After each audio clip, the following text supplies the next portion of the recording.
Hey there, how you doing? I hope you're very well. Paul from Marketing Jumblings here. I wanted to share something quickly that I did a couple of weeks back that just kind of blew my mind, really.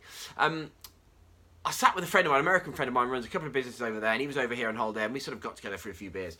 And we went through, or the beer I didn't know at the time, is something they call a spitball session, which is it's quite an unpleasant idea, but I kind of like where it's going.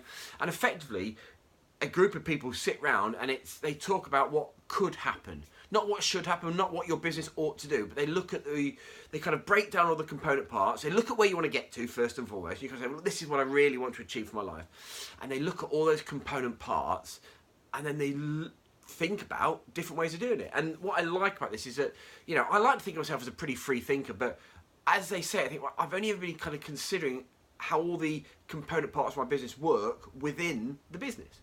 And actually to have someone look at it and say, well, actually you could do that with that and that with that and this would do that, and why don't you start that, and you can start this new business there, and just to be really clear, this isn't about mudging the waters here, but this is about, in essence, thinking about my business less. Your business is only ever there to be a tool to deliver a lifestyle. And actually, that tool can work in a million different ways. It can have all sorts of different connotations, all sorts of different actions.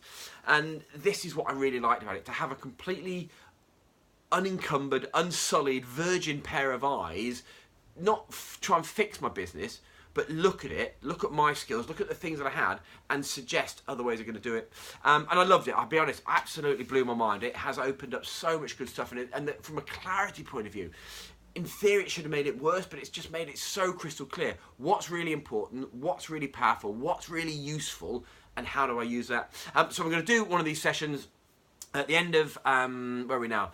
It'll be start of November rather, and it'll be. I've got a beautiful venue because we're going to go right out into the countryside for this, because I want it to be a completely different experience. I think you need to be. I think that's an important part of it, to get away from that. So a lovely venue, kind of middle of nowhere. We'll sort some food and all that sort of stuff. But really, this will be a small group, probably about 10 folk, just really talking about what could happen and just bringing their experience to bear on the skills, on the component parts, of your business, and how you may or may not be able to use those to deliver the most important thing of all, which is a lifestyle from it. Obviously, there's a bit more information here below. Any questions, give me a shout. I am massively excited about this. I loved it. I say just blew my mind. But yeah, I'd love you to be there. I say obviously kind of limited slots, as we always say, but we've got, I think any more than 10 people isn't going to work on this. But yeah, I'd love you to be there. Any questions, give me a shout. And yeah, I think it's going to be a hell of an event.